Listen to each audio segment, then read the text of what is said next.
TV, which we are doing right now, and we're very happy to be back in 2020. Perfect Vision 2020, the beginning of a new decade, a new leap year. And so here we are.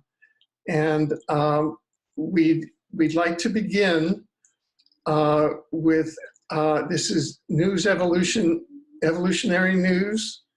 Things happen here that challenge the status quo and the powers that be in ways that are unseen to us participants, but that really shake the world to its foundation. Believe me, we can tell you stories all about it. But I'm going to introduce our co-host, Laura Eisenhower, who will bring us our first segment. So, Laura, please, over to you. Hello, Alfred. Hello, Patty. It's so surreal to be with you guys. So much has happened since last we talked, but we're here to just share our latest news and the news that's relevant, of course. But I just want to thank you both for being here with us together. It's really awesome to see you guys. You too. Awesome. Great. Well, I've had some tech difficulties. Here we are in a Mercury retrograde. I was going to put my PowerPoint when I do my news segment, but I know that we want to hear from Patty too and say hi. And we're kind of taking turns with an introduction, correct? You know, all of us come from the same place, which is from our hearts, where we're really trying to make a difference in the world. You know, we've been Alfred for decades, Laura for decades, and myself as well. We've been through, I think, the gamut of learning, seeking, craving, getting in trouble for talking about what we know, but circling around now back again with Laura and you is, in my opinion, kind of a great feeling about 2020. And I think it's a year where we've got our first year in 4, where it's a leap year. So we have one more day in February where you're going to be dropping your book. I'm sure your segment is going to be just that. But what we're doing with NewsEvolution is each of us, Laura, myself, and Alfred, are going to bring a 20-minute segment of stories that we find important or news information that we find evolutionary enough to bring to you. And we're going to try and do a monthly show regularly, the three of us, because we're all out in different places in the world now, different fields, and constantly growing. And when we bring our audiences together, the three of us, it's a pretty cool group of people. So Laura and I, both being very feminine, being into the divine female, my work for the last 15 years was basically being a crop circle expert, going into numerous crop circles and making movies. This was not on my bucket list. It was just what happened in my life. And as I'm looking now from this 60-year-old vantage point, 60 plus, I'm realizing how perfect even the darkest, hardest lessons have been. And I think the most important piece that I want to share today is how important it is for us to each say, I am an inside job. I'm going to stop blaming others and realize that everything, every lesson, no matter how hard or how soft they are, can serve a purpose if we're willing to look for the lesson and take in what it is that's important to us. And certainly I know I've been tested to my knees, but I'm back. And I had a very difficult test in this last year, which was that I was poisoned by depleted uranium. I don't know if it's depleted. It was called carnotite uranium, but I had a bad incident where somebody left it at my house. I don't know how serious the intent was to hurt me, but I certainly got sick. And I have been through the mill now for 9 months, emergency room, ambulance. I mean, it's been stunning. And just yesterday, I got my results after 7 months, and I was anxious to see if this incredible effort I have made, plus I take a ton of C60, the ESS60 formulation from C60 Evo, which in my opinion is without a doubt the top of the line that you can buy as far as pure C60. And it has, in my opinion, given me life. I think that the detoxes alone would not have helped me to survive this, but the fact that I've been really drinking a lot of C60, I have come out like a champ. And I have surprised the doctors. And, you know, yesterday it was really good news. Wow, your uranium really came down. That's massive. But I was still in the 95 percentile of worst cases. And then the doctor went on to say that in all his decades, I'm the second worst case he's ever seen of uranium poisoning. I think the first case is somebody that worked in a mine.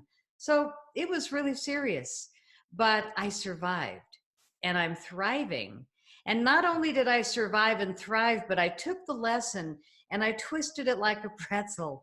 And I went to the main source of this miracle molecule, in my opinion, that brought me out of this, which is carbon-60.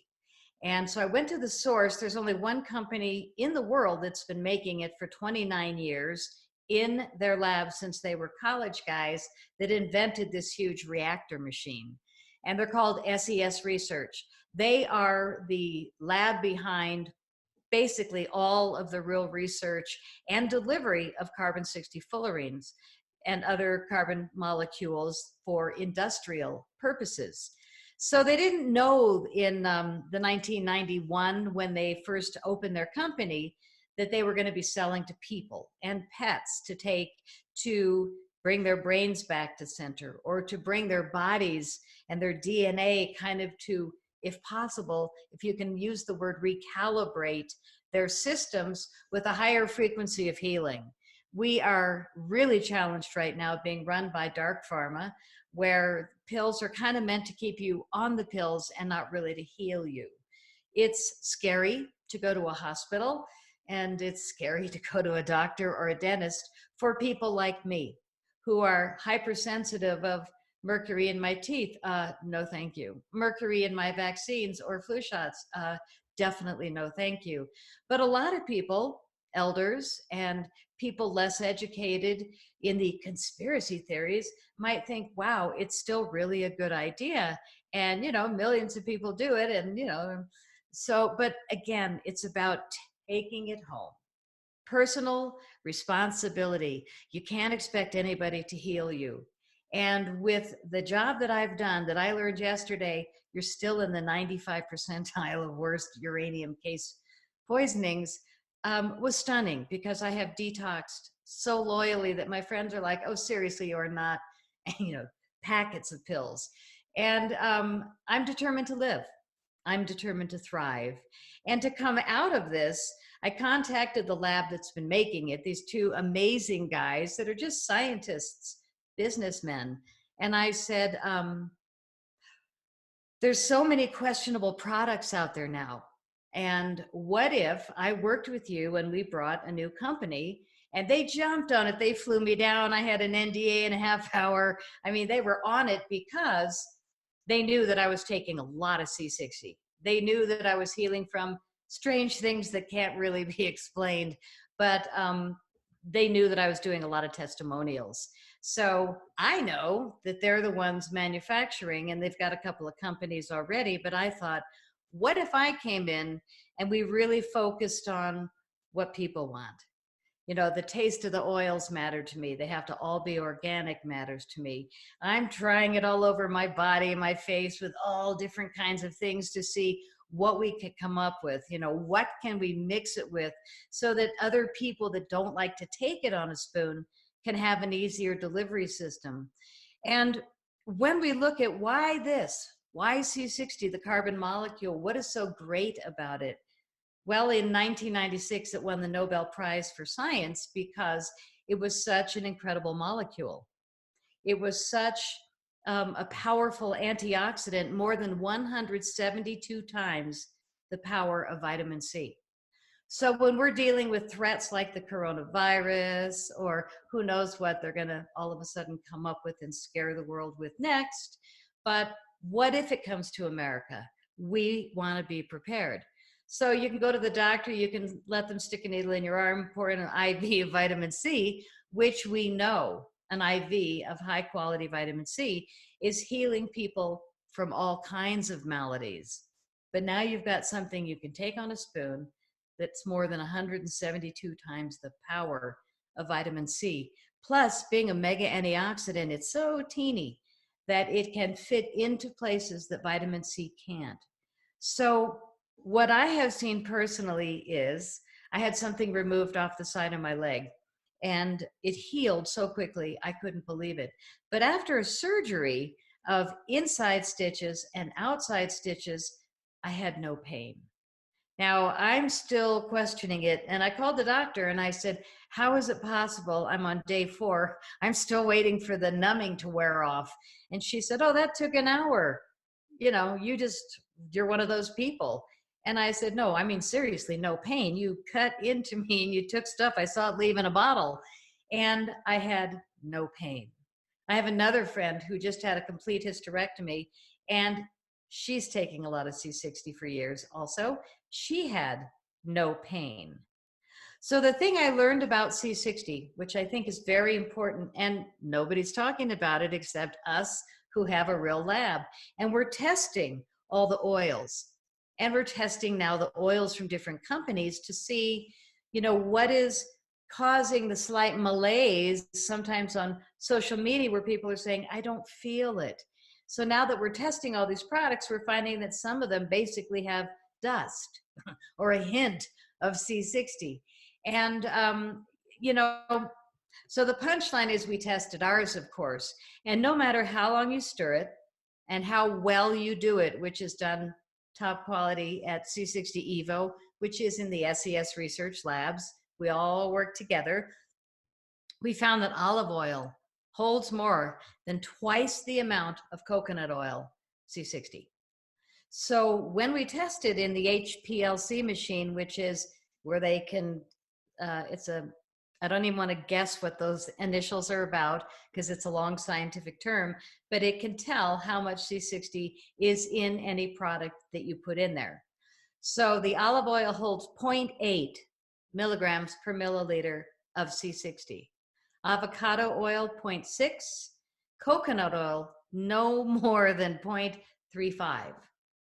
Again, 0.35 in organic, high quality coconut oil, but olive oil, 0.8, more than twice as much. So on my counter, you'll see all I take is olive oil. But for the first year and a half, I was taking coconut and I was impressed. And now that I'm on ESS 60, which is the formulation used in the only longevity test, we are using that exact formation from SES Research Labs at C60 Evo. So you're getting this pure ESS 60 that proved to extend the life of rats in a lab study 90%. But we know that they ended the lab study in a shorter period of time. So we are redoing that lab study without putting gavages in the mice like they did at the lab where they were doing all this testing. But the scientists also didn't expect it to go 90% longer. And they were like, we got to end this. It's taking too long. So they ended the test. So it could have been 120% longer. We don't know how much longer mammals and humans might live taking C60, the ESS60 formulation. So we are redoing the test. We've already begun this year, 2020, And we will know, but it could be a 5-year-long test, how long C60 can extend life. We do know that it works. We do know that it was a toxicity test, but they couldn't kill anybody no matter how much carbon-60 they gave the rats. So we're not going to use Gavinges. It's going to be a gentle feeding tube, or that the rats, they like the taste of it anyway. And we found that the rats that just took olive oil lived 30% longer than the rats that lived on base water. So this test is going to be extended, but we're also testing the Aura Ring and C60 for sleep. So what I love about being partners with SES Research is that we're doing advanced testing. We're not just sitting and selling online, but we're trying to figure out what is valid and not just anecdotal. Now, when you've got testimonials from people that are taking the product, in my opinion, that's what I want to hear. When I'm looking for testimonials, I want to hear it from us rather than from the company. When I say us, I mean the people taking the product. And when I not only had that surgery in my leg, but something else weird happened 2 weeks ago, which was that I started feeling something hard coming out of my stitches that healed really, really well. And it came out further and further. And so I asked my daughter if she'd tell me what that was, because it's on the back side of my leg. I couldn't see it. And she popped out this white, hard rock. And I thought, what the heck is that? And so I called the surgery doctor the next day, and I went in, and she said, most people melt the inside stitches into their system. What you did was you pushed them into a tight little ball that got harder and harder, and it literally came through my skin. And they call it a spitting suture.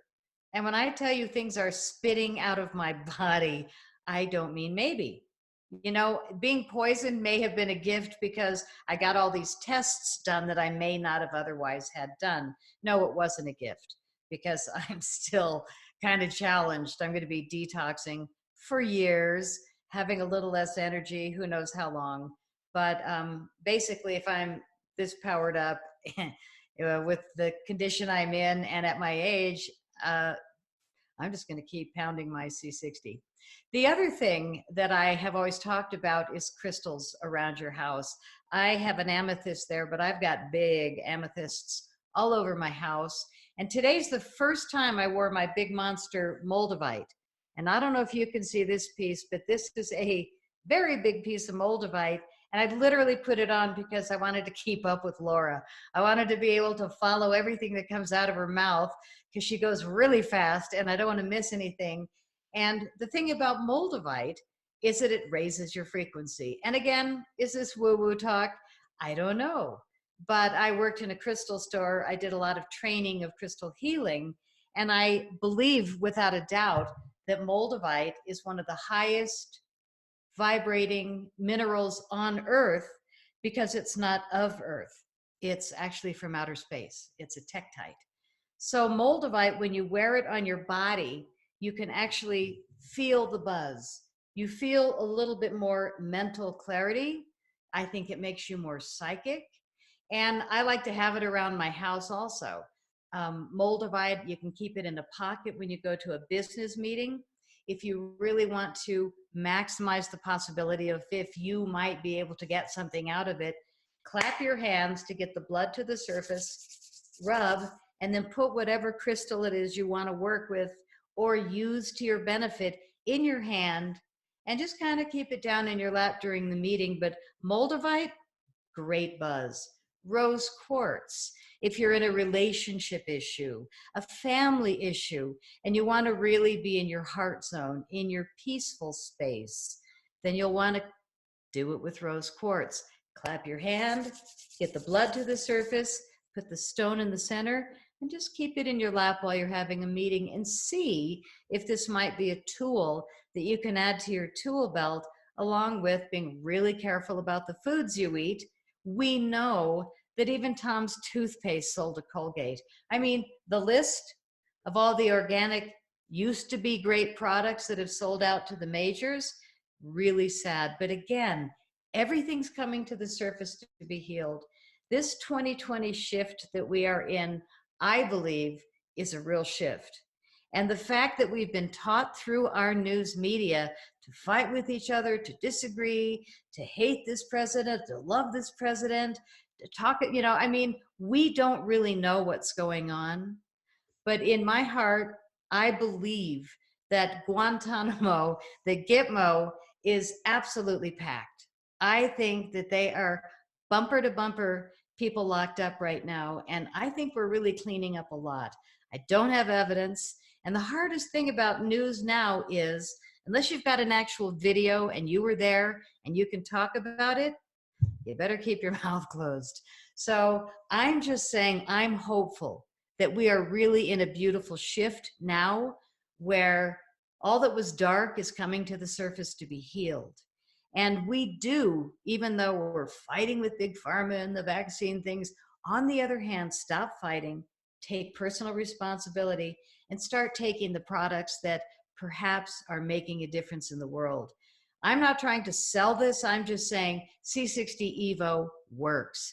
And the Evo is the evolution of C60.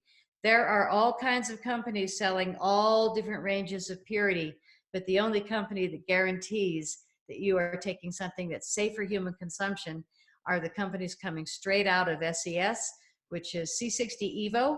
And I think they have another company also, but this is safe and it's really good for you. And it not only balances your mind, but it also heals your system. And it's like a lubricant because it's oil, but there's something about the carbon molecule. In my opinion, I feel like I've had a roto-rooter go through my system. When I say that thing came out of my leg, they don't see many of those, but that thing spit out of me. I had skin tags come out of me that fell off. I've had so much high strangeness coming out of my body that I am just in gratitude now. And over last summer, things came out of me that would have scared most people to the hospital. And I just kept thinking, nope, these are bad cells leaving me. And I haven't seen any in 6 months.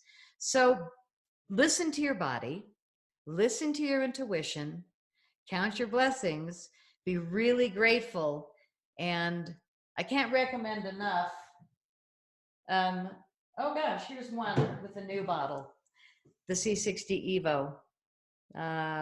Get it in the light. There you go, C60 Evo. It is made in olive oil, organic olive oil. Take it on a spoon every morning, and I swear to God, it's the reason I'm still here. So I know Laura is taking it, or I sent her a bottle. I'd love to hear if she's noticing it or enjoying it. And I know Alfred's been taking it, and every time I do a show with Alfred and my partner Chris from C60 Evo, everybody comments, Alfred, what are you doing? I think this week's comment was great. Somebody said, what, did you do a trade with an alien for anti-aging? Alfred, you look so young. And of course I had to write, he's taking C60. So it makes a difference. And I highly recommend to all of you, check it out, c60evo.com, and get yourself a bottle. You might really, really like it. If you sign up for a subscription, it's 20% off. And if you use a special code for Alfred, you get another 5% off. So there's all different ways you can save. Alfred's initials, ALW, special, SPEC. And if you type in that when you're doing an order, if you decide to try it, you get 20 plus 5 more off. And it's definitely worth a try, because you might be amazed that all these things that have been sick in your body for a really long time maybe don't need to be. And I can't recommend it enough. I'm really grateful. All right. That's all I have to say. Thank you very much. Yeah. Thank you so much, Patty.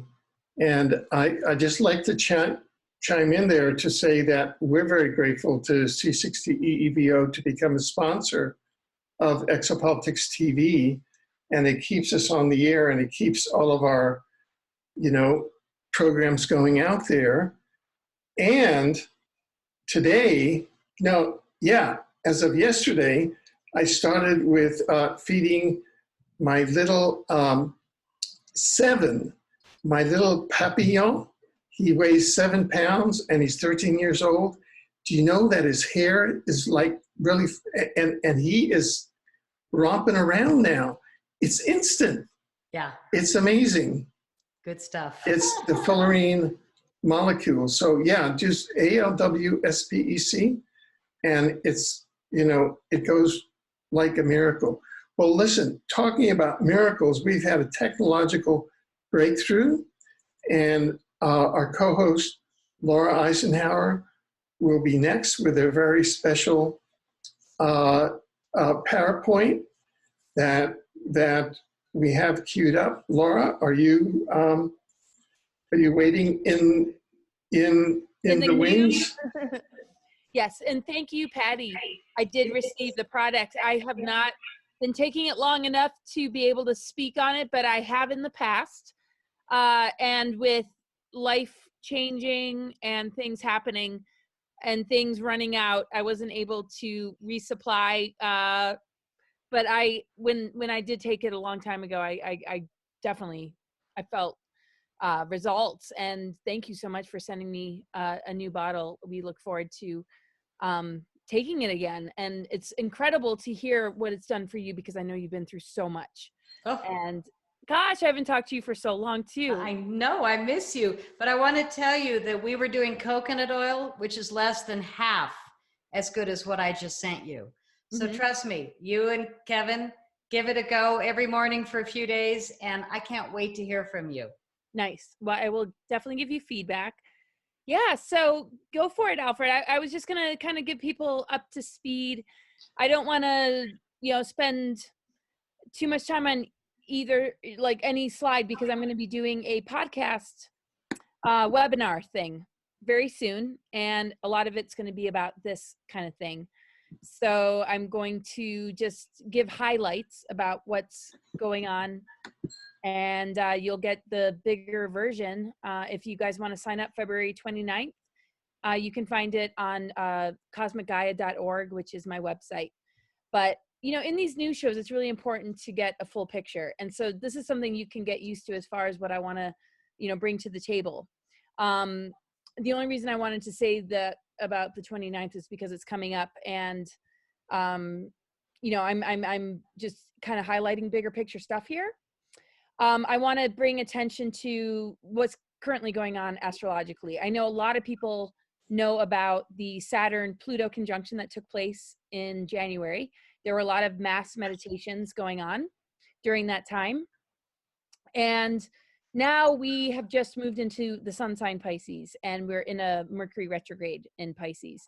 And a lot of stuff has also been going on that has stimulated people's nervous systems.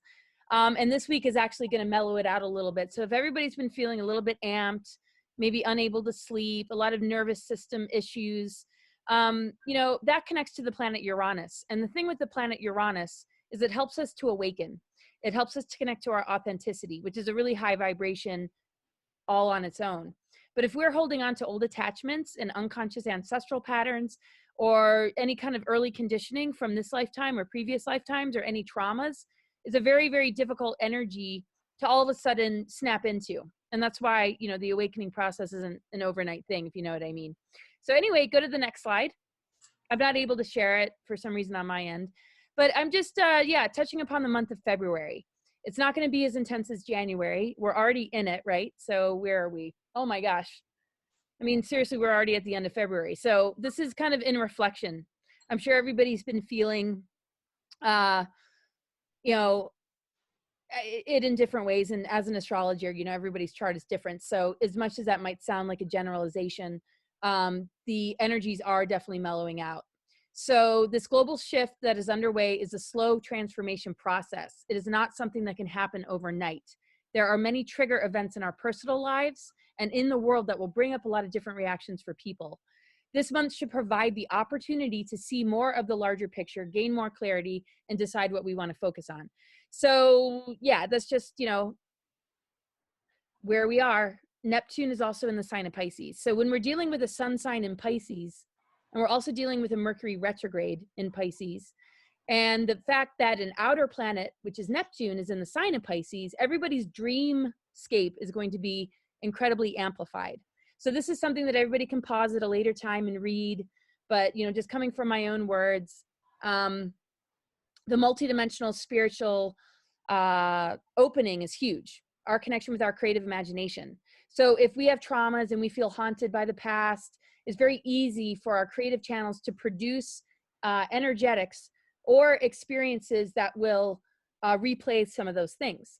But because we have an opportunity to release and alchemize our relationship with the matrix and the programmings that we've adopted with this Pluto-Saturn conjunction that's still going to carry on for a long time because these are slow-moving planets, we need to really, operate from the dream realms and the multidimension and recognize the warfare in our dream space and in our multidimensional bodies and how we've been very veiled from it. So, good medicines, herbs, what Patty's talking about is going to help to clear those distortions and interferences and help us to connect with our own healing power. So go to the next slide. So,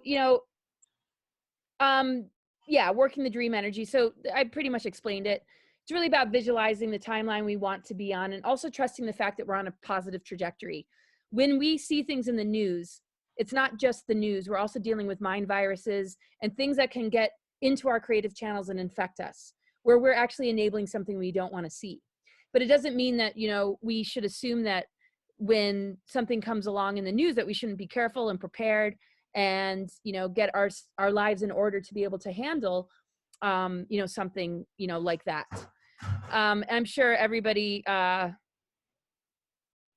has considered, should we prepare for zombies?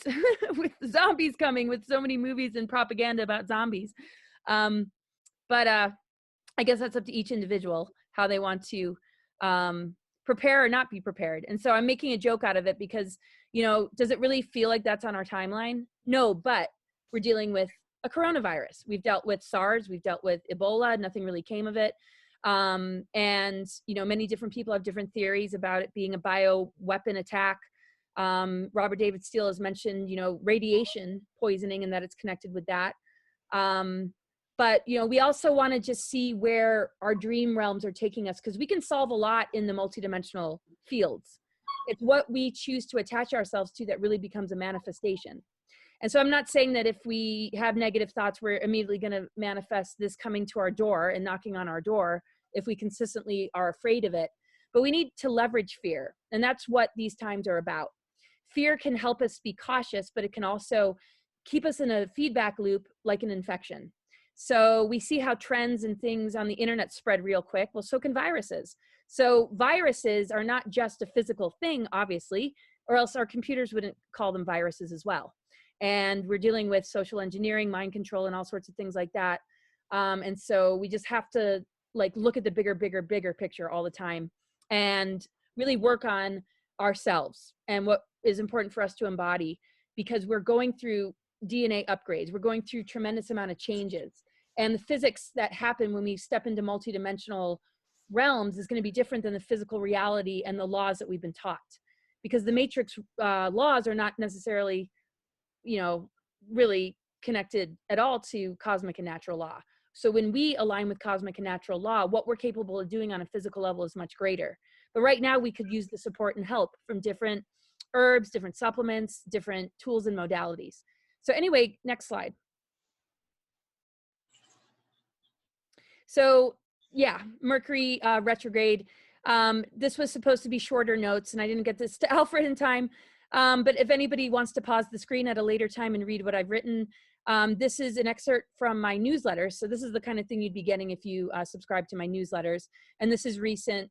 Mercury being retrograde, Mercury connects to the magician. Our words are super powerful.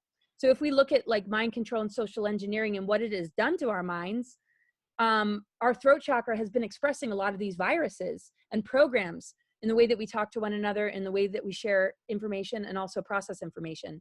So during this retrograde where we can go inward, we can really master our voices and use our words in a way that can invoke beautiful and positive change. Our words can heal or harm. Our words can manifest realities that have been in our dreams, or they can manifest, our worst nightmares too. So the healing process has to, adjust those things accordingly by looking at our traumas, looking at wounds, looking at programmings in society, and also ancestral patterns that, tend to be unconscious. And also the attacks, being targeted, like what Patty was talking about, the targeting is very real. I have felt it amped up recently. And my clientele is like really, I mean, I just talked to somebody who's married to somebody with 100 altars, who's been in satanic ritual abuse scenarios and was programmed before birth. And this is just something that's a kind of a regular thing, more than once a week. Some are willing to talk, and but anyway, we are dealing with a multidimensional galactic thing as far as where we are able to be attacked. So people that haven't been through those projects or programs are still very vulnerable in their dream time. So it's very important before you go to sleep at night to really protect that space. It's really good to shut down your electronics at night. A lot of stuff likes to stream through the electronics and get us. Not to put any fear in, but, you know, putting on sound healing music and having, you know, good essential oils and things, you know, and all those suggestions that, you know, Patty had, and I don't want to repeat anything she said, but go ahead to the next slide. So that's just sort of an example of what you would get in the newsletters as far as, you know, giving a report. I try and do it once a week. But this is the Hawkins scale from the book, Power versus Force, David Hawkins scale. And it just really comes down to energy. You know, when we look at our astrological charts and the different things happening on the planet, how we respond is an individual thing. So we're all at different levels and places. So, you know, you could have an event happen, but have two different reactions, right? So there could be a big trigger and somebody might all of a sudden go into suffering, go into anger, guilt, fear, or desire. Like, how can I, you know, knock this over and get my way? And then, you know, as we raise our vibration, you know, there's willingness, neutrality, acceptance, and then we go into love, joy. And, you know, it's the alchemy. It's being able to see the beauty that can emerge. So we can, you know, start our day down at the red and end up in the purple. And we could shift that in a course of like 10, 20 minutes if we have the willingness to shift our perspective. So anything can come at us and we can sit down here. But when we begin to step into these higher levels, then synchronicities start to happen. You know, I'm sure the way the C60 came into your life was very synchronistic, and it probably came at the right time when you needed it most. So when we're out of that kind of survival chakra or lower chakras of reaction, and we really begin to trust ourselves more and expand into these other levels, all sorts of amazing things happen. I don't think any of us would be here today if that wasn't the case. So it's just a good reminder. When you look at these different levels, they also correspond to different energetics connected to planets and signs, and either earth, air, fire, water. Sorry, we got noise in the background, but next slide.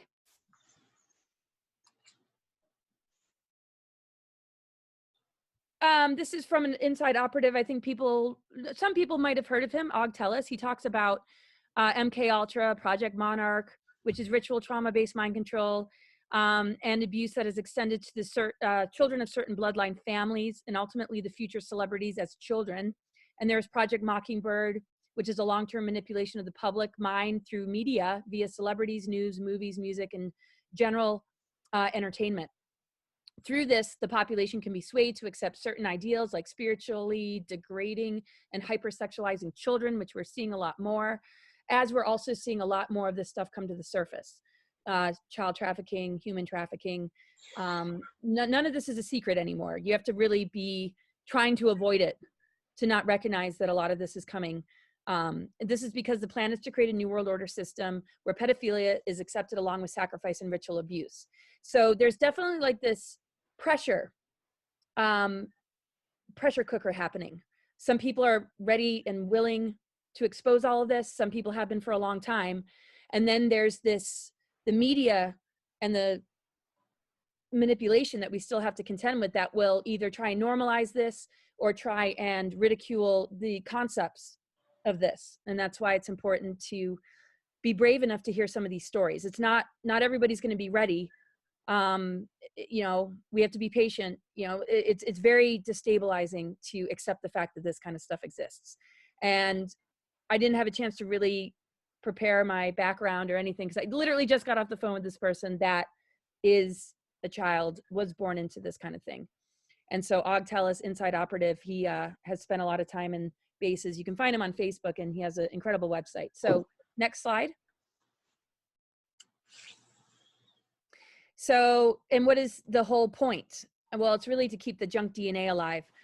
This is from, Ascension glossary. It's a picture I picked up around junk DNA. And as an astrologer and somebody who's researched what junk DNA is, you can, read what that says about the history, and also, memory erased. So if memory is erased and we're left with junk, what is that junk? So right now in this window, we are able to understand that a lot more. Now that the sun has started to move through the 13th sign of Fiacus, our capacity to shine a light on that junk and recognize that it's treasure is more available now than ever, because the Pluto-Saturn conjunction is helping to alchemize the dark nature of Saturn as a control mechanism. The rings of Saturn, how that relates to the moon, and the interferences and mind control, and how that relates to Saturn and the moon. So that's the patriarchal program right there, manifested in the use of dark technologies with these planets. So next slide. So these are just some of the patented technologies, and I pulled this off of a website I can't seem to find now, but, look at the level of targeting that we're dealing with. Electronic implants in brain and teeth, things like that. Frequency range, VHF, HF, UHF, tracking, mind and behavioral control, conditioning, programming, covert operations. So all this use of dark technology, has targeted the whole human race. If you notice, a good number of these are electromagnetic in nature. When we look at the electromagnetic, it's actually connected to Uranus, which is electric, and Pluto, which is magnetic, which are the initiatory planets that are helping us to wake up. And so that helps to open us up to ascension energies. But we're not taught how to initiate, and instead we freak out, and people tend to give their power away to a doctor or go on a pharmaceutical or do something to almost like get out of the way of them, this ability to transcend or override these dark technologies. And so when we're attacked or when we're going through initiation, it's going to create a lot of panic, and it's going to bring up a lot of triggers, and the body is almost too overwhelmed at times. So new healing centers and new, types of medicine and healing tools and modalities can really help us to jump over these kind of hurdles. And that's really, really important, because it's not like they're going to stop this. Like they just woke up one day like, oh yeah, sorry guys. Yeah, we didn't really mean to, be like that. Oh, now we're just feeling really loving and all about the ascension. It's like, we have to be the override frequency in order to overcome this, because the electrical energy connected to authenticity and truth, connected to this planet that opens that gateway, and also Pluto, are the initiatory planets that in everybody's chart, I always see, how does that person get along with those outer planets? Because if they don't get along with those outer planets, it's very easy to have one's attention, put in places that are not helpful at all, and that are actually working, not always knowingly, for these kind of agendas. There's a lot of well-intentioned people that just don't even know. So anyway, go ahead, next slide. And we hear these projects. The last one, I think, mentioned Monarch. I could read it all, but yeah, MK Delta, deep sleep, fine-tune electromagnetic subliminal programming, long range. What are the effects? And what is the purpose? Well, the purpose, programming behavior and attitudes in general population. Effects, fatigue, mood swings, behavior dysfunction, and criminality. So a lot of our society is built upon how these technologies have manipulated humans. And then they go off and they go to jail, who are victimized, and the criminals are still, I don't know, holding leadership positions. So I've put this out there in certain presentations already, but it's just a reminder of what this time is about, and how people might feel a lot of nervous system exhaustion lately, because as we move closer to the goal, there's always an attempt to make it harder to reach the goal. So next slide. So there's all sorts of bait put out there. Once a person becomes addicted to the bait, we see that in the addiction matrix with all sorts of things. It's not just drugs, it's not just alcohol. We all can admit that people can become addicted to television and shopping and all these different things. But basically, once a person gets addicted to the bait that is presented in all forms of manipulation and deception, the architecture of this control system hooks into and takes your vital force. So our free energy has been used as a weapon against us, and it's time to get these things back. Like Vasahedron, I just did an interview with Fernando Vasa Alfred and I went to South Africa with him, and he's doing some amazing things in connection with that, so that we're living in structures that actually help to regenerate us and heal us, that don't have like smart meters sitting on them and aren't in locations that are vulnerable to the 5G, and that are constructed in a way that is in harmony with what our DNA and what our awakening process, really, needs. So disclosure is coming from us, and our job is to recover from these assaults, social engineering, and thousands of years of trauma. And it's, interesting, we all carry some interesting research and experiences in relation to this. All right, next slide.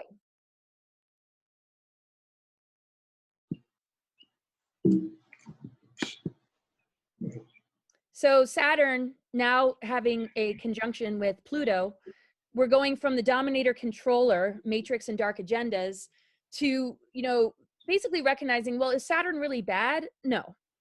I mean, really it rules limitations, rules, and responsibilities on a human sphere level. Problem is, because of infiltration and misuse of power, these rules and the things that we're being asked to be responsible towards are very repressive instead of helping our physical vessel contain our higher multidimensional spiritual self. So if we can take the reins of our own life and restructure the realm of rules and responsibilities and limitations in a way that's going to help us and serve our path, then we can work with the law of structure and actually thrive. So it's either we have a potted plant that's blooming or one that's, dying with a bunch of chemicals being put on it to keep it alive. But what is it really at the end of the day? It's not even really conscious. And so transhumanism and AI really does separate us from our powerful, passionate, and healing nature and abilities. And it supplements it. It promises a utopian future, but it only really benefits some and not all, and eventually wipes out biological life. So once we get a grip on Saturn, which we're being called to do right now with these aspects and alignments, we become teacher master. We learn how to overcome the control agendas, and we find self-mastery. And that's when the Saturn, we actually kind of like heal the dark history connected to it, because it used to be a sun and it has a very dark history. But the way we win the outer wars is by winning the war within and recognizing how these energies influence us. Okay, next slide. So, I mean, even looking at the tarot, the ruling planet of the devil card, the number 15, is Saturn.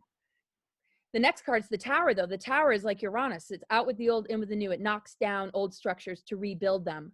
So as the concentrated energies of the devil show up, which basically is power, question is, are we using that power correctly? If we're not, the Tower is going to come and hopefully teach us a lesson. Problem is with these dark technologies is they can override the natural and cosmic forces that seek to help us have equilibrium, balance, and correction when necessary. But anyway, upright, temptation, unhealthy relationships, enslavement, materialism, bondage, fear, feeling trapped.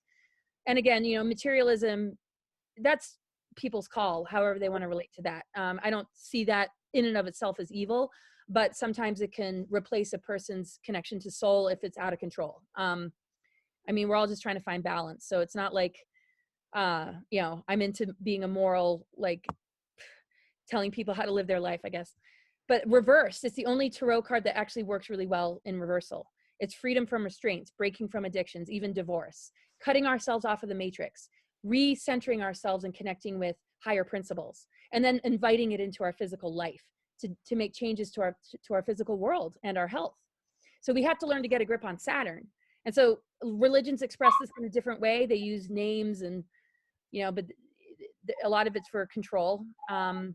But these are very much passed down to us in fairy tales and archetypal stories. This journey and battle with the dark side that we ultimately win within. Next slide. So the Pluto part of it represents death. If you look at the ruling planet Pluto. So if these two planets are next to each other, the old Saturn is dying and we're being reborn as humans. This is going to help our physical body shift from carbon-based to crystalline.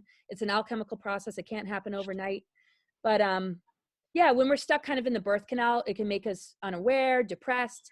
Sometimes we're struggling with an illness, resistant to change, delayed endings. But upright, endings, severe illness, profound change, letting go of attachments. I mean, this is, kind of like defined based on traditional tarot. But death always means rebirth. It always invites transformation. If we don't know how to work with this energy, though, then it can be very daunting, and people feel suicidal even. So out with the old and in with the new is challenging people. And it's really, really difficult for some to let go of those old attachments.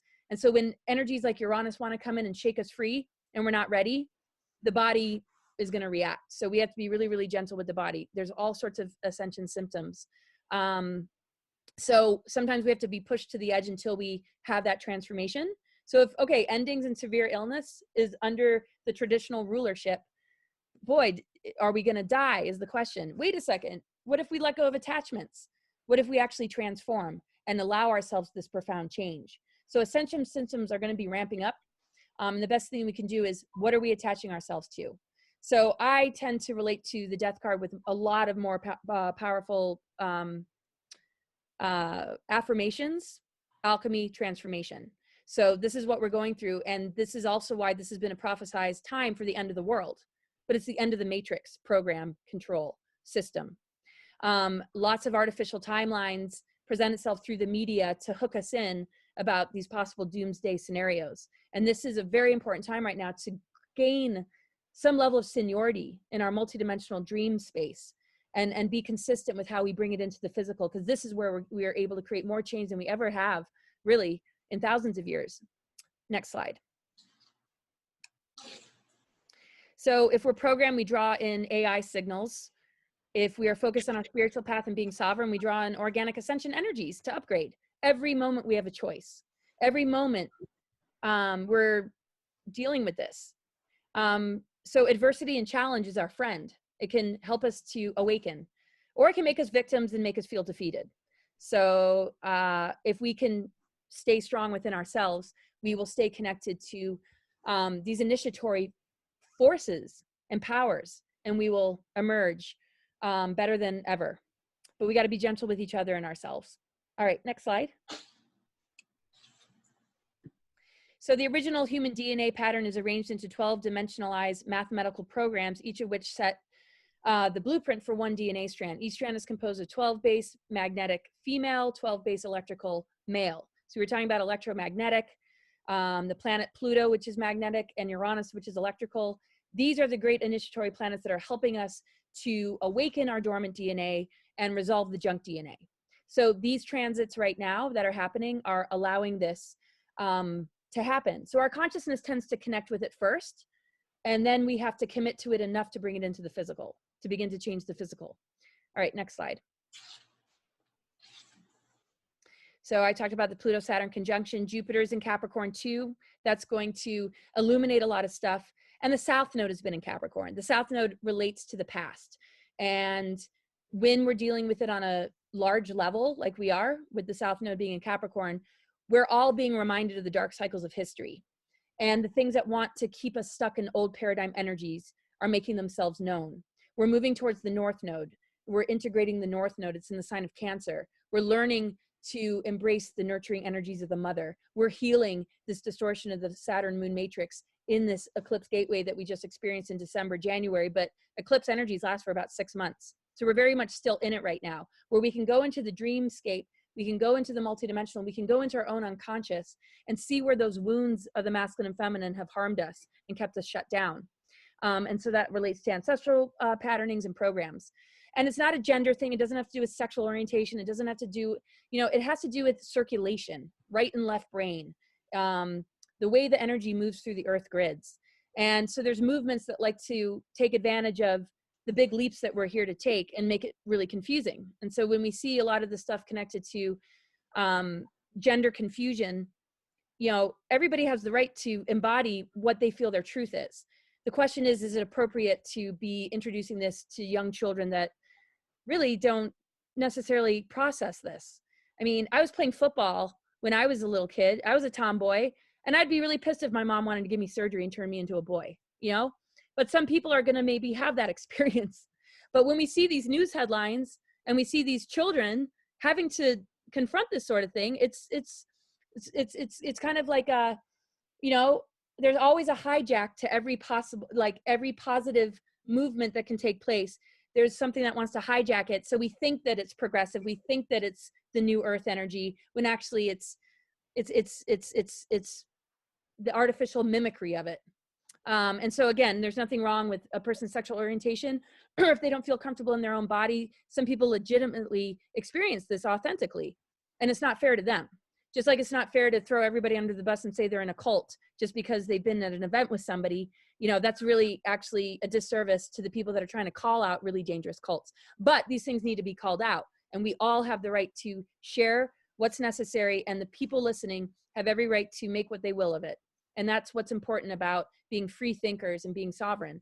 You know, but we have to, you know, also share. We have a responsibility to share research and information as it comes up for people to discern. Okay, next slide.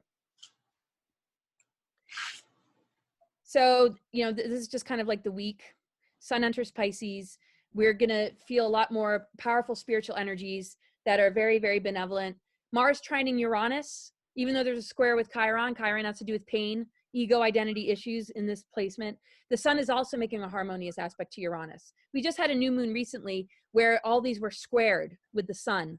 And that really rocked a lot of people's nervous system in a not so comfortable way. Me included. It's been really hard to stay grounded.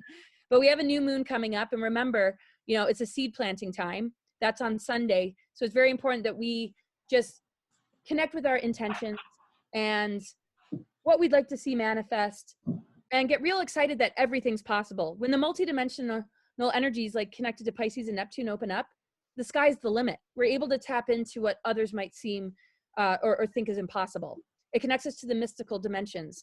You know, when we look at advanced civilizations and how we used to be so much more than we are right now, we didn't have that veil. We didn't have the blocks that we're dealing with. So now it's about drifting off into that and then making an agreement to bring it into the physical. That is what lifts the veil. Instead of bouncing back and forth between higher awareness and then living a contradictory life where we just feel like crap and we're really just struggling, or we're just miserable, or don't like our work or our jobs. You know, we have to be bold enough to make the changes we need to make and not be so scared of the money part, because the universe provides, I believe. You know, stepping into my mission, there was synchronicities and miracles that kept me going. If, you know, which is a lot more helpful than relying on a reward system that is actually not very stable in the long run. All right, so next slide. And so this is what I like to do, is help people make these changes and also help them through the Ascension symptoms. If you notice, every sign relates to an organ of the body. So this would be a good one to kind of zoom in on if you guys play this back. And I'll be getting into great detail about it in my webinar. You know, if you look at the Capricorn, skin, hair, knees, teeth, bones, joints, and you look at the death thing with Pluto, Scorpio, genitals, groin, colon, sex organs, gallbladder. Okay, so when people are having Ascension symptoms and you can see their chart, it's helpful to know, you know, okay, why is a person maybe losing their voice during a certain time, or have migraines, or, you know, have a cancer diagnosis, or, you know, if we can break it down and understand how the energies work through our energy centers and meridians, then we can heal this stuff. And the knowledge is going to help us. So if there's anything about astrology that I like, is the medical aspect of it. Because behind our organs are energies. You know, so the power of alchemy is connected to our sexual energy. If we're dealing with a culture that has separated love and sexual energy, then we're dealing with the potential of a lot of diseases in that arena. And some, you know, I don't feel are natural. Okay, so next slide. Outer planets I already talked about as far as initiations go. So yeah, you know, I'm just wanting to just keep people updated, you know, as we all come together, the three of us, and just give people, you know, some insights about what's happening, and invite people to look at, you know, the potential of becoming a subscriber, so I can help you to understand your own chart. And I just have to say that on a cosmic level and an earthly level, Ascension is happening. It's up to us to move away from the dangerous programs and get in alignment with our personal truth, number one, so that we can have discernment with what's coming at us at all, you know, all the time, and be very gentle with one another, and recognize that oneness is diversity and harmony. We don't all have to be the same, but we can, you know, learn to play together like musical notes and produce beautiful music, and find that mutual love and respect, and do our best with the information. Yeah. So thanks everybody for listening. And I hope you join me in my webinar where I go into a lot more detail about what's currently going on. And I just appreciate being back with the two of you. And I really look forward to trying the C60 because, yeah, I know I'm not the only one who is trying to work these energies. And yeah, so if you're very Piscean and you feel really out of your body, seek some real earth medicine. And just know that the weather weaponry gets broken down and neutralized when we stand in our power because we're elemental. We're made of earth, air, fire, water. Our DNA, the nucleic acids in our DNA are connected to the elements. The more we stand in our power, the more we are in that avatar consciousness that can work with nature and co-create with nature. Weather weapons are just proof of how mind control society still is and what we're seeing in the world today and how people are reacting is the growth period that we're all in together. So thanks, Alfred. Thank you. Great. Great. Okay. So, yeah. And so now I'm going to just go back up to share and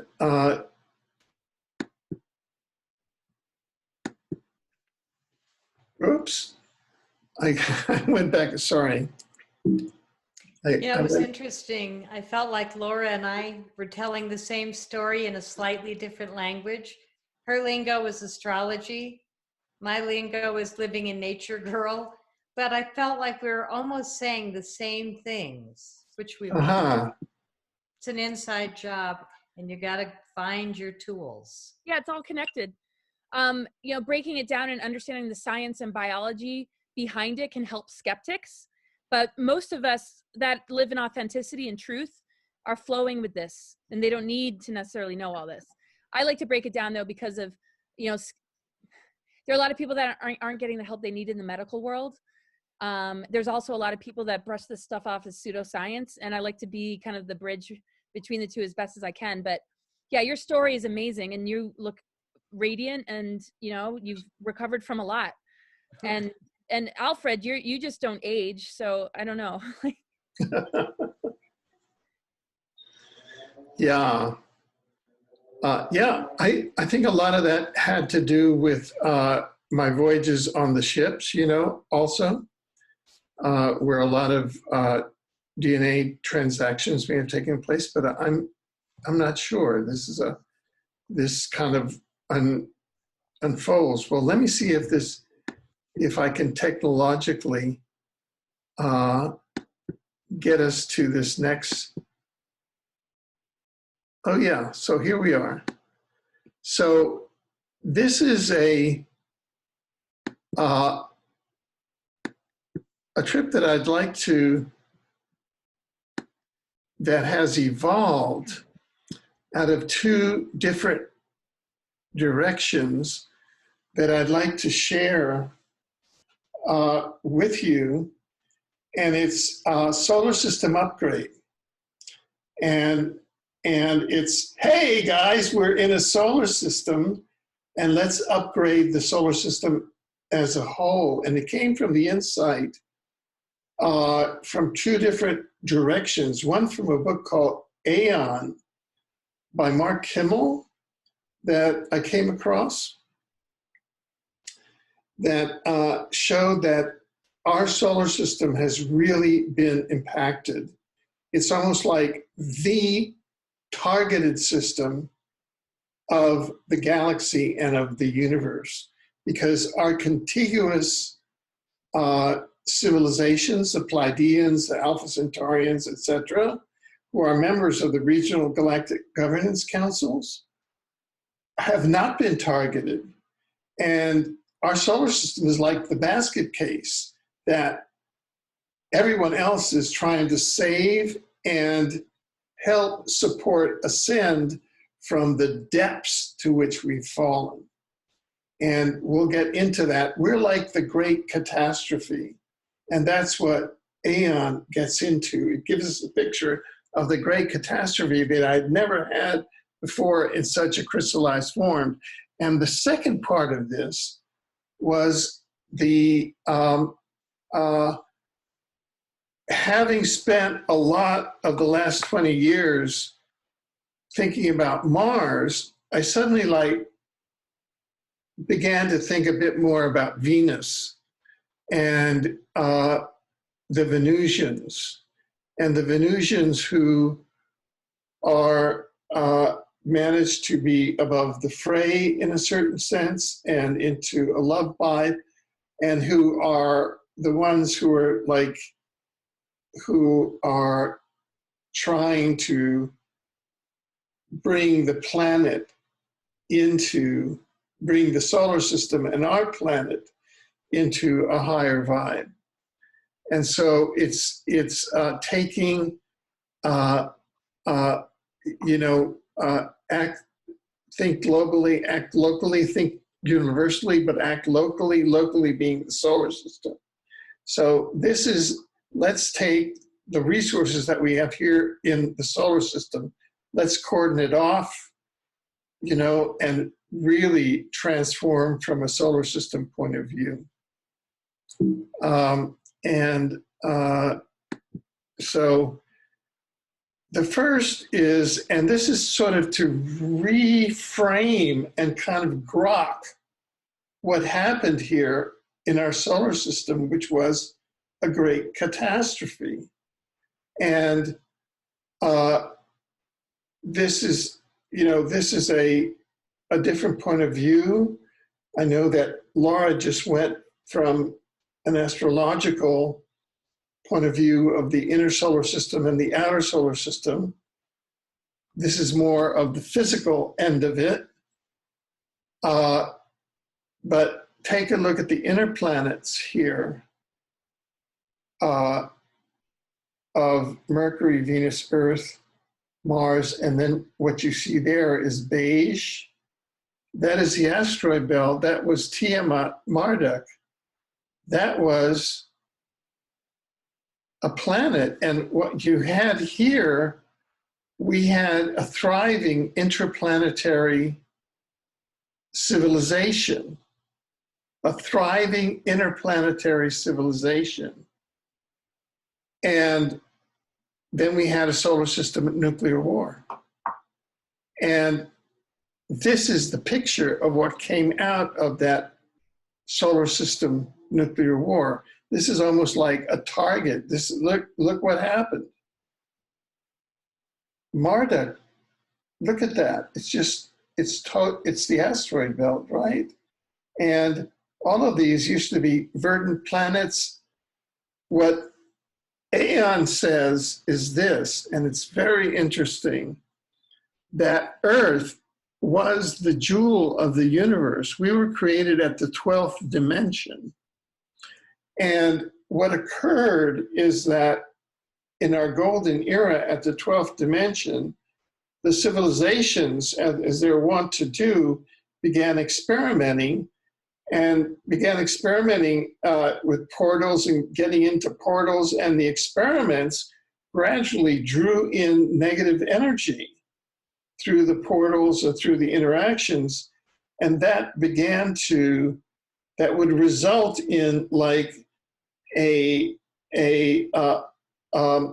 falling down of Earth from 12D, say, down to 10D, and of the whole system. So gradually, our solar system and our Earth, which was a jewel, fell from 12D to 11 and 10D to 8D, and we're down now at 3D in this great catastrophe. And that's essentially what has happened here. Of course, the time frame is very long. And that what has happened now is that the universal forces have essentially restarted Earth for its long climb back up to 12D. I know that some of Laura's material mentions 12D and how 12D was eliminated, and I think that's part of the story as well. So, and not only that, but here you have the Kuiper Belt, which are these, and so think of the damage there, because not only do you have this utter devastation of the asteroid belt from the war down to Mars, which used to be a verdant planet and now is an obloid, pumpkin-shaped planet with hardly any atmosphere, with no surface vegetation, with very weird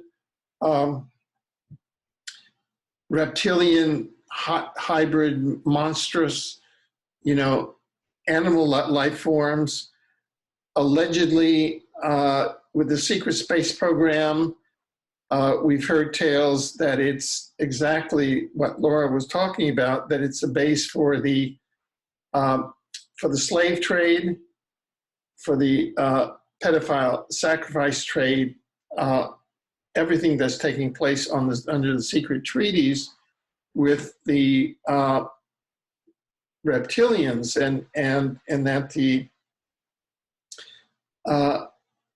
this inner solar system essentially has become a locus of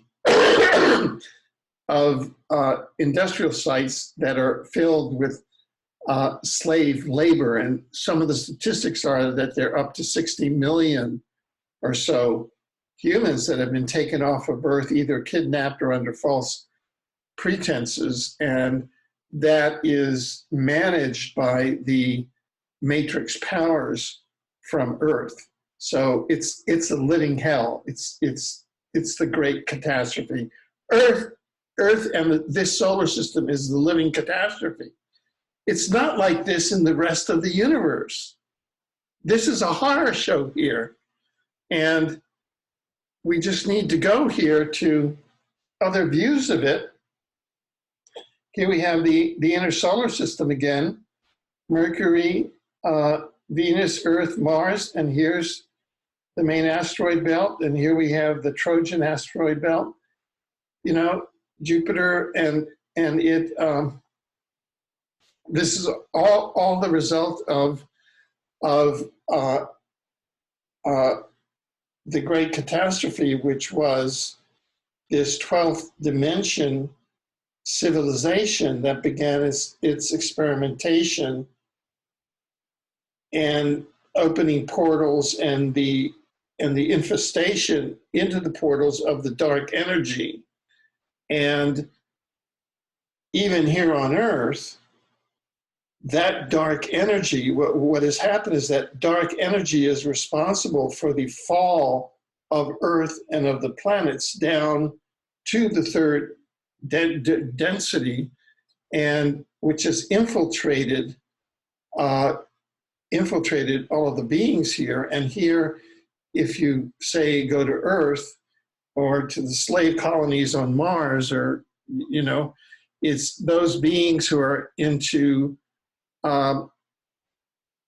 power, into control. They are infiltrated by the dark energy that had infiltrated through the portals that was part of the Great Catastrophe that brought them down from 12D. All of this I'm sourcing from Aeon, but it's congruent with everything that I've studied elsewhere. It's like all of a sudden this keystone came in that accounts for this tremendously damaged solar system. Here, you can look at the Kuiper Belt. Look at the destruction that must have come here for the Kuiper Belt. That must have been yet another huge planet that was destroyed in some kind of a planet-destroying weapon.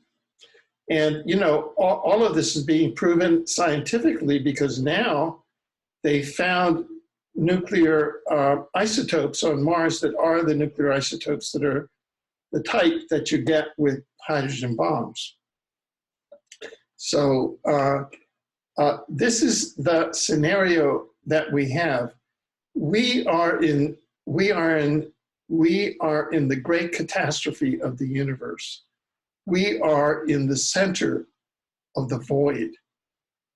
We have incarnated into the destruction.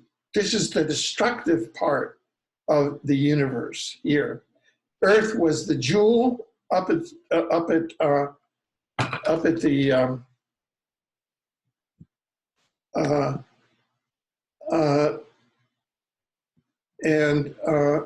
here, I'm just getting a signal here.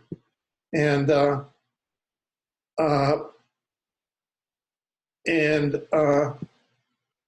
so let me just go back to here. Oops. Sorry. Got a little. So,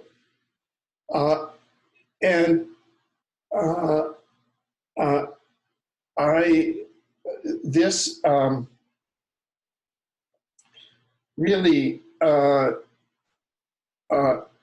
for me, it just reframed the entire experience of incarnating into this particular solar system and seeing this solar system as the target area of this universe.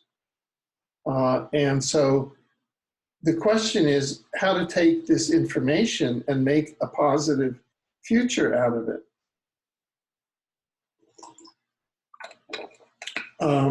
And just to recap, here is, again, the view of the inner solar system with the asteroid belts and the outer solar system with the Kuiper belt, etc. And this is kind of this isn't the order in which they appear, but this gives you a sense of the relative size of Earth, Venus, Mars, and Mercury. Earth is 93 million miles away from the sun, and it's 28 million miles away from Venus. And so let's take stock of what's out there in the planet now. This again is Earth and Mars. Mars was like Earth. It was a verdant planet before the nuclear war. It's become an oblong, pumpkin-shaped planet with a barren surface, and with genocide, slavery taking place on it, and paradoxically, with an advanced Martian civilization living underneath the surface. They're the ones that survived that nuclear war, and they're in close contact with the military-industrial complex of Earth. With the CIA is in close contact with the underground Martian government. And the Martian government is more, and the Martians are more enlightened than the Earthlings. And the Venetians are the most enlightened of the three of our three planets.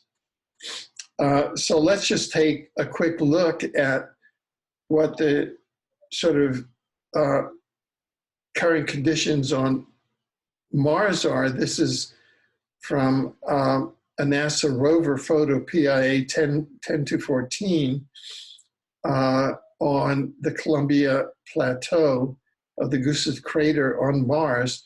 This is part of the work that we did at the Mars Anomaly Research Society that I helped found with such Mars explorers as Andrew D.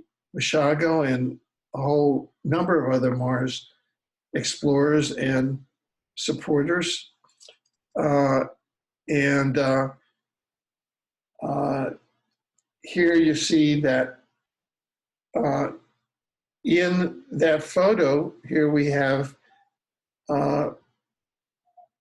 statues from the pre-Great Catastrophe, pre-war, pre-nuclear war civilization. This is a woman on the statue. This is the male counterpart, that fell off of the pedestal. This is a sort of a head of a plumed serpent, Quetzalcoatl. So you would have the same type of cultural content as between Earth and Mars, and some of the other planets, which were pyramid-based. And here you have one of the first documented photos of a Martian human. There are 5 different types of exophenotypes of Martian humans. There's a Martian Martis Homo Martis terris, which are sort of our genetic cousins. They're the humans that are the survivors of the Martian nuclear war, and they live under the surface of Mars. They look like us. Then there's Homo Martis Martis, and they look like the Nosferatu creature, kind of like in these horror movies, and they're like slinky creatures. Then there's the Homo Martis extraterrestrialis. They're like grays, and this is a rock enclosure, again in NASA photograph PIA 10214, that the NASA rover got, and you can see here in this enclosure, you can see the back of the humanoid here. His head he has his back to the camera. His arms are on here. Here is his legs, and here's a close-up more. So this is some of the documentary evidence. We have witness evidence that there is life on Mars, and we have documentary evidence. So this is some of that. And here we have yet some of the other, the minimal, kind of the mini-sized. Here we have the insect-human hybrid life, the scorpion men. And here you can see these are beings that have the body of a scorpion and the head of a man. So you can see this again is from NASA photograph PIA 10214. All of this is the work of the Mars Anomaly Research Society. And here we have more of the evidence of life on Mars. These are the strange animals. Instead of aquatic animals, they're terrestrial, but this one is like an octopus.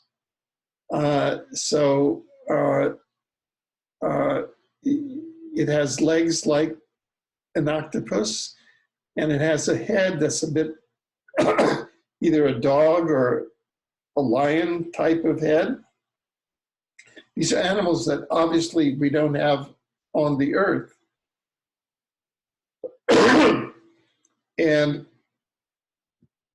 this is, again, from NASA PIA. These are some of the dinosaur or reptilian, the plesiosaurs. This is the back of the plesiosaur. This is what we had. These are the ones that went extinct during the KT extinction on Earth. Here's their body. Here's the neck of the plesiosaur. This is a photograph taken by the rover of the plesiosaur from the front. That's the body of the plesiosaur. This is the neck and the head. Same here.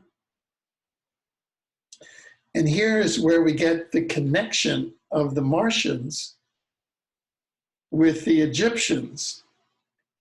Here's a sarcophagus of a king. You can see this kingly, this kind of a coffin, and then the kingly headgear. And this is very much like what the Egyptian pharaohs and dynasties used to hide their cone heads. This is a different species of humans that had the enlarged conical skull with the enlarged brain.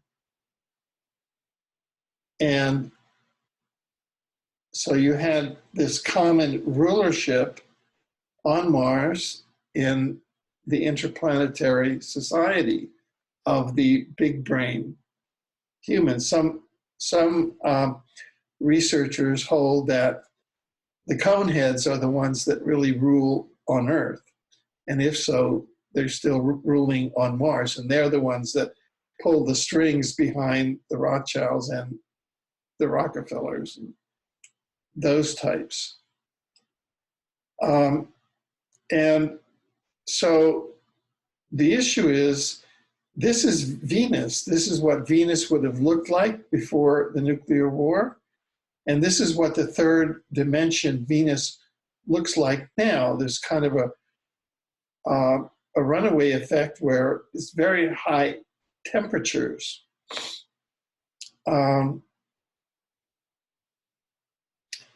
And so the issue, the Venetians, humans, rather than living underground, as in the Martians, the human Venetian civilization seems to have escaped or survived the nuclear war by going into a higher dimension. They're almost up at 5D or above. And this is the incarnation of a Venetian incarnate on Earth, allegedly. This is a photograph from a Venetian contactee, a human. It's from the book Venus Rising by Raymond Keller. Raymond Keller is a scholar and a researcher who's spent 6 weeks on Venus, and he's written the Venus trilogy. He was a guest along with Robert Potter here on Exopolitics TV, and he'll be a guest on several more programs. He's written a thing called the Venus trilogy, three books on Venus. And the Venetians are a very advanced race, and they're higher beings who sort of at an angelic level almost, who come and incarnate here and walk among earthlings sort of almost in an angelic way. I'd like to read from Venus Rising some of the what Venetians are like. By the way, Venus is a planet where the women rule. Venus is ruled by a queen. It's a matriarchal society, unlike Earth, which is a patriarchal society. And it's not a warlike society. This is from Venus Rising. Pure Venetians are very trusting beings, always trying to reach out to help those whom they feel are suffering terribly, never thinking about being rewarded or commended for their kind deeds, Earth residents take unfair advantage of Venusians' innate capacity to openly embrace and reach out to their planet. But our friends still choose to return, our Venetian friends still choose to return to this plane of conflicts, assisting in its slow but progressive spiritual evolution from the Great Catastrophe, regardless of the negative response to their gestures. This planet is indeed fortunate to feel the unconditional love vibrations that can only emanate from Venus. Now, what they say, what is said, and I have no way of proving this, I'm just passing this on, is that this incarnate Venusian, this one place they say is, when she was photographed here, is a form of an ambassador to Earth. Onek, okay?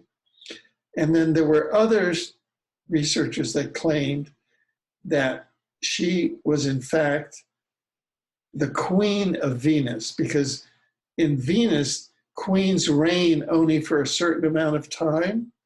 It's like where you have a president that has a 4-year term or an 8-year term. And in Venus, the queen reigns for so many time.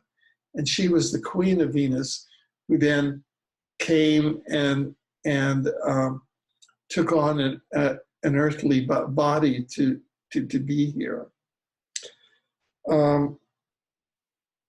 And so I'd like to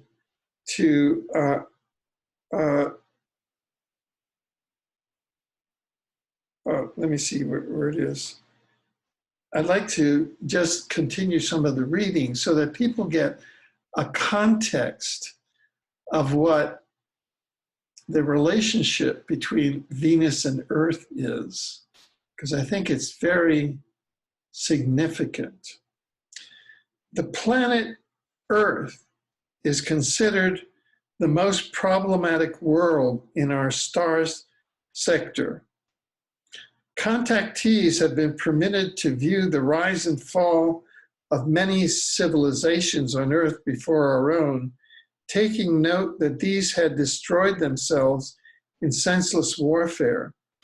Humanity seems to have been stuck in a fruitless pattern of growth, war, destruction, start all over, growth, war, destruction, start all over ad infinitum. It seems as though humanity is trapped in a cycle of destruction and will never break into a realm of harmony that would serve to enable all the people of Earth to reach a new level of wisdom.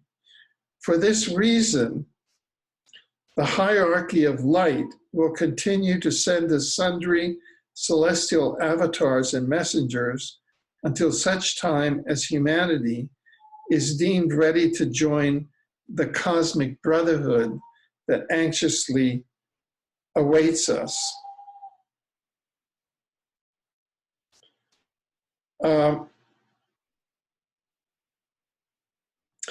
As Venusians have told numerous contactees,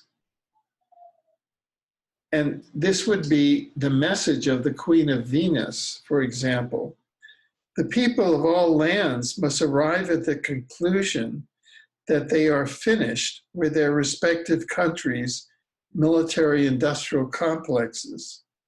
Once they have applied the admonition found in Isaiah chapter 2, verse 4, such wonderful technologies can exist here on Earth for the benefit of humanity.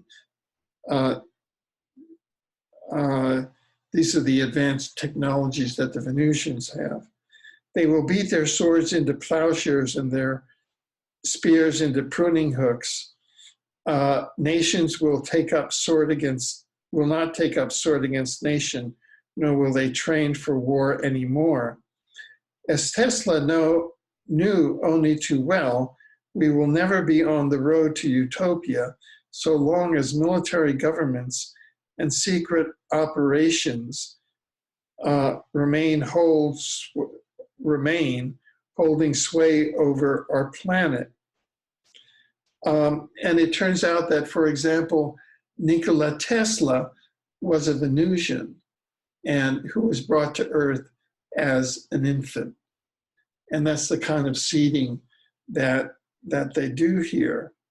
Now, I just want to bring one more thing that I think, Patty, you will appreciate. And that is that the future of Earth as a matriarchy, the matriarchy that is Venus and that allowed Venus to survive and to be that much more advanced than is Earth now.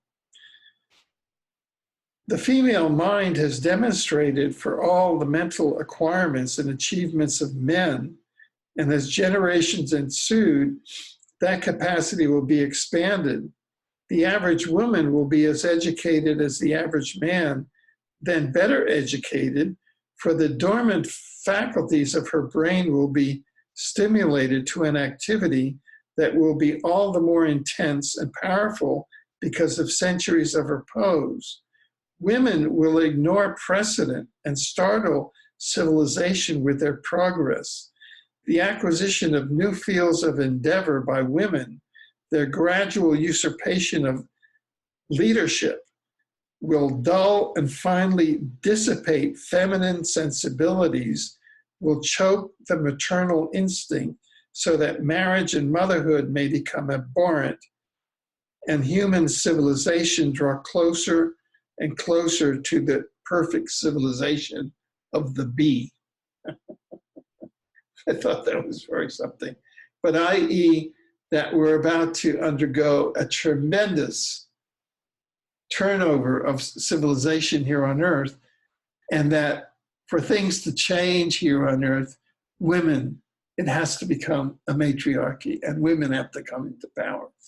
Now, this is a photograph of Valiant Thor, who I'm sorry that Laura left, because this directly dealt with her great-grandfather, and I was hoping that she was going to be here because Valiant Thor was an emissary into the Pentagon and convinced Dwight Eisenhower to contact, there's a whole passage there, whereby Dwight Eisenhower ordered all of these facilities to start beaming Venus, and finally they contacted Venus, and it was because of Valiant Thor, and it's very, very dramatic, and that was the result of direct efforts between Dwight Eisenhower and Valiant Thor, and so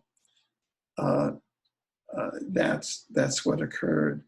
Now, this is another view of the Queen of Venus, and you know, these are people. She was born in our time in 1832, and that's like she is now. So these people, they have a different sense of time than we do. This is a city on Venus. They're in kind of a 5D. You know, I'm just using 5D loosely, and this is the potential that the Earth cities could reach once we rid ourselves of the infiltration of the negative energy. You know, humans become infiltrated by and possessed by the negative energy that came into us from the Great Catastrophe of a long time ago, which is when we fell from the 12th density down. And that is our state. And so the concept is that by bringing together the Venusians with the Martian humans who are underground, who are more advanced than the earthly humans, in exopolitics, we had a discovery initially using remote viewing. We were able to, in exopolitics, we were able to contact the Regional Galactic Governance Council that said, oh, Earth is going to first make contact with the Martians, and they're going to be very helpful to Earth.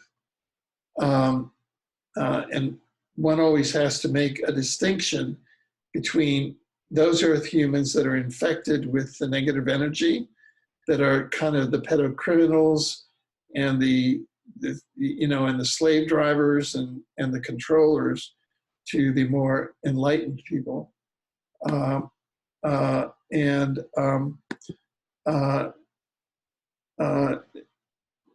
here I have just some of the messages.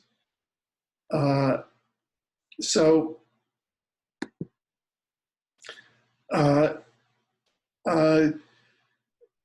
then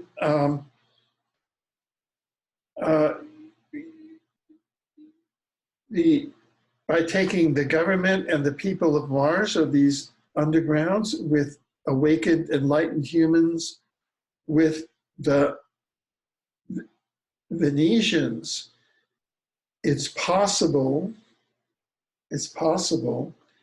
to begin an awakening of the solar system, and to begin to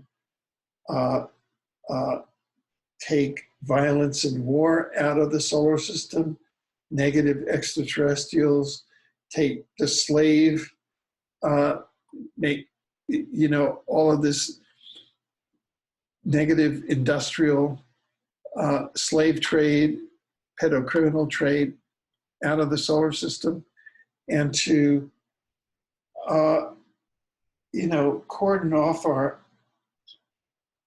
solar system and really concentrate on elevating it, which is what I think the Ascension is about from a solar system point of view, with this as a goal. And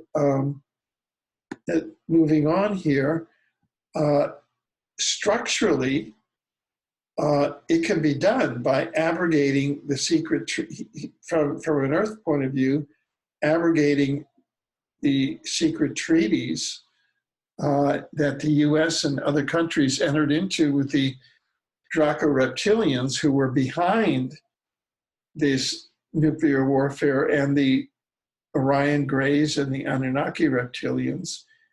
It started not exclusively, but with Franklin Delano Roosevelt, Harry S. Truman. Of course, Ike entered into the Greada Treaty in 1954. Bush Sr., etc. Then we have a space preservation treaty, which can make the solar system war-free and weapons-free. This is as a goal, and enter into this, and then enter into mutual education, trade, communication, technology, upliftment, and frequency ascension agreements and relationships as between Venus, Earth, and Mars. What's interesting, and I asked Raymond Keller, who's been on Venus, whether there are any Earth government bases on Venus, and there aren't. They are not permitted there. So they have not been infiltrated by the negative energy from the Great Catastrophe that has infiltrated Earth. So this is kind of a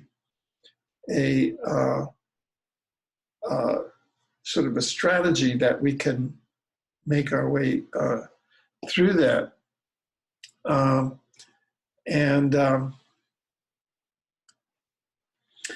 Now this is you had mentioned it, Patty. Our forthcoming book, Emergence of the Omniverse, which is being published on February 29th. Happy leap year. It's a day that only comes around every 4 years. Universe, multiverse, omniverse. The universe was discovered around 3500 BC by the Sumerian astronomers. The multiverse in 1895 by the American scientist William James.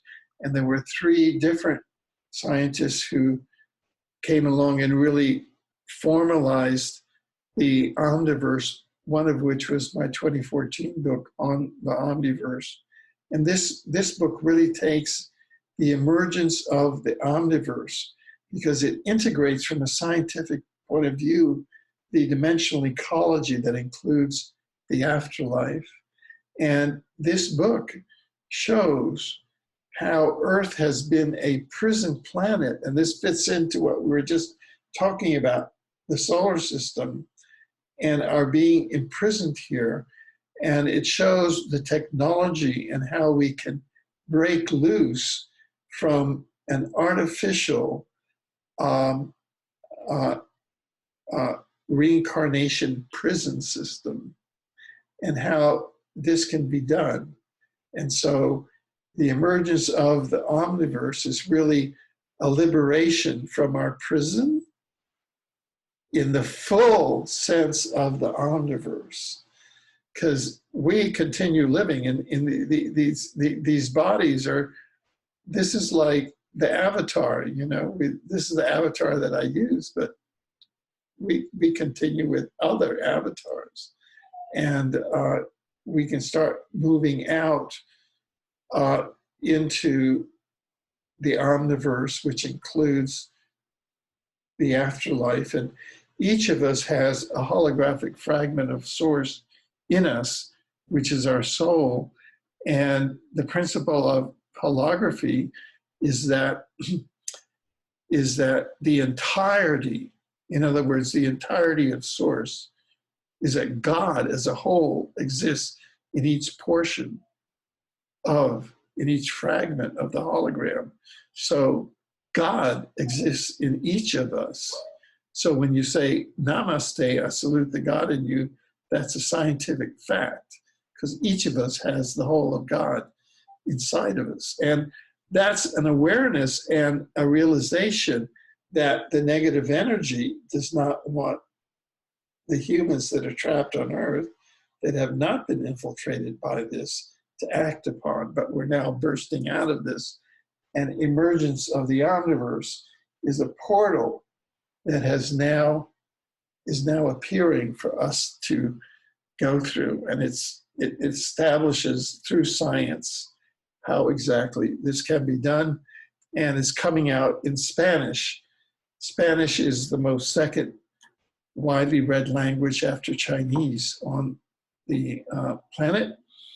Yo soy bilingüe. I'm bilingual and bicultural, so we're doing English and we're doing Spanish. That's a very efficient incarnation. It'll be translated shortly into French and Chinese.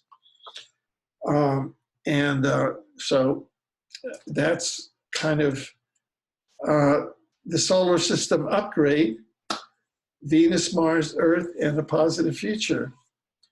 So I think that we did pretty well. Laura sent a note, and she sends her best to everybody. She had to go off with her two sons, and she sends all of her love. She hoped to be with us, but I'm just looking at our calendar here. Today, of course, is the 21st of February of 2020, Friday. And how does Friday, March 20th at 5 p.m. Mountain Time sound to you tentatively for us regathering for another chapter of NewsEvolution, evolutionary news? I think it's a great idea once a month to deliver news stories and keep everybody abreast of positive news, not fear-mongering. But I loved how all of our shows tied together. And even though I don't talk crop circles anymore, even the crop circle epicenter moved from England to France, because the earth herself said, I'm done. I'm not okay with what's going on here. And literally the crop circles appeared more in France this year for the first time in history. And I think it's the earth, the divine feminine, the goddess, the earth herself speaking and saying, no more. So if they're doing this on Venus and Mars and Earth, I think we're all going to get there really soon. So thank you, Alfred, for bringing us back together. It was wonderful to see Laura. And next month, hopefully we'll be 1 month further in our personal evolutions. Wonderful. And thank you, everybody who's out there on Facebook and who's out there on Exopolitics TV. And we look forward to your comments and to your suggestions. And we will see you in one month's time, hopefully on March 20th, 2020 at 5 p.m. Mountain, 4 p.m. Central, 4 p.m. Pacific, 6 p.m. Central, 7 p.m. Eastern, midnight GMT in England, 1 a.m. in Central European time, and 8 a.m. in Hong Kong. And tomorrow in Australia. Correct. Happy trails, world. We love you. Okay, then. Thank you.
you.